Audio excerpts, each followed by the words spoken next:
So this morning, first of all, I want to make sure that everybody can see. So if you can't see, perhaps you're sitting in the back and you'd like to see, you can come up, you can come forward, you can come hang out right here, or you could go sit in the aisles, whatever you want to, or stand in the aisles, whatever you want to do. I just want to make sure everybody can see. Hi, Alexa. So, this morning, I really need a volunteer. Just one?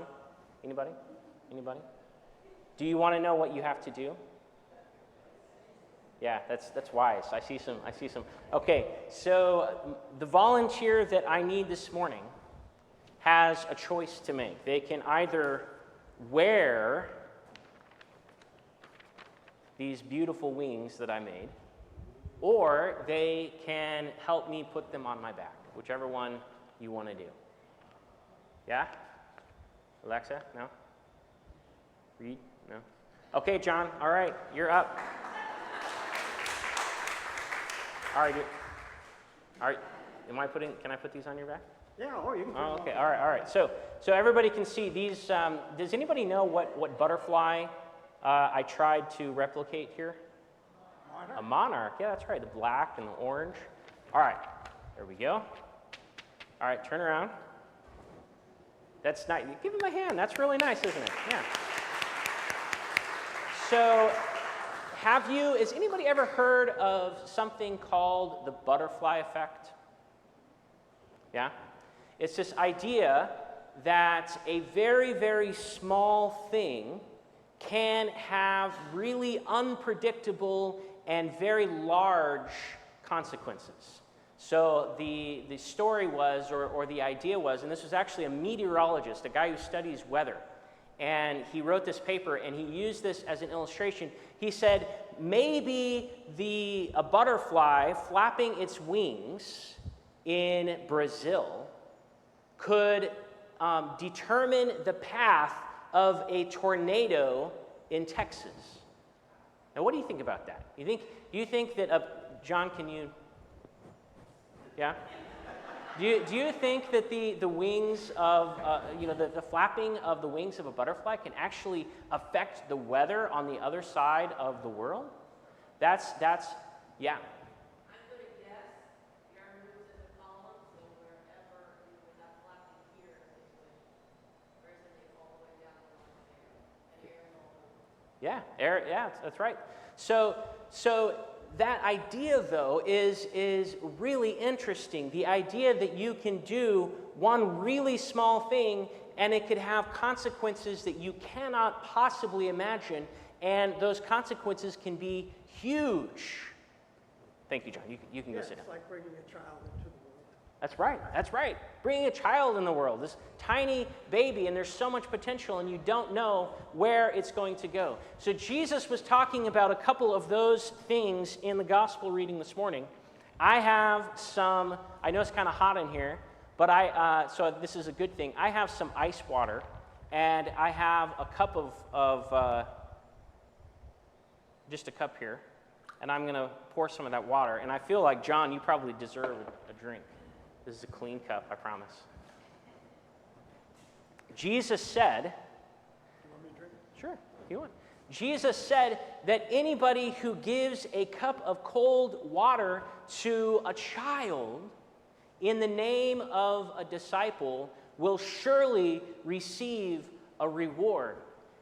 And he was also talking about welcoming prophets in the name of prophets and welcoming people, and he said that anybody who welcomes you, Jesus' disciples, it's the same as if they were welcoming Jesus himself. And anybody who welcomes Jesus himself is the same as welcoming God the Father. And so Jesus is talking about these little things, welcoming somebody or giving somebody a cup of cold water, but you never know what the consequences of those tiny acts will be. And that is really true in all of our lives. There are times when we have a choice to do something very, very small that is kind. And we have times where we have a choice to do something that's small but is not kind. right? And we never think about, or we hardly ever think about, what the consequences might be. Just like those tiny little butterfly wings flapping, one small act of kindness can have huge consequences in the world in a way that we may never know. And the same is true of acts of unkindness. One small act of unkindness can have enormous consequences. Now, what Jesus was talking about, and the point that I want to make, is that any small act of kindness, let's say any gift, whether it's a cup of cold water, whether it's a flower that you picked and gave to your parents, whether it's a new car, any gift participates in something that is way bigger than whatever that gift is. Any gift, every act of kindness participates in something that is way bigger, because God is the giver of all gifts. When God created the world, when God created each one of you, God set in motion this enormous, complex system of cause and effects, this incredible universe that we get to live in, and God caused it to be good, and God put us here to do good and to carry on that good. And so when we are giving a gift, whether we know it or not, we are participating in this cosmic goodness that God has created, in this gift that God started for us and that we get to participate in. And the gift that God gave ultimately is the gift of his Son, Jesus. God became a human for us. It's the greatest gift in the world. And even the smallest gift, remember, Jesus said, if you welcome anybody, or if anybody welcomes you in my name, it's like they're welcoming me. Even the smallest gift, even the smallest act of welcome is participating in the gifts of God, and it's like welcoming God, God's self. And so this morning, I want you to think about those small acts of kindness that you can do that can have enormous consequences. And it's not just being nice because you like to be nice, although there is that. It kind of feels good to be nice.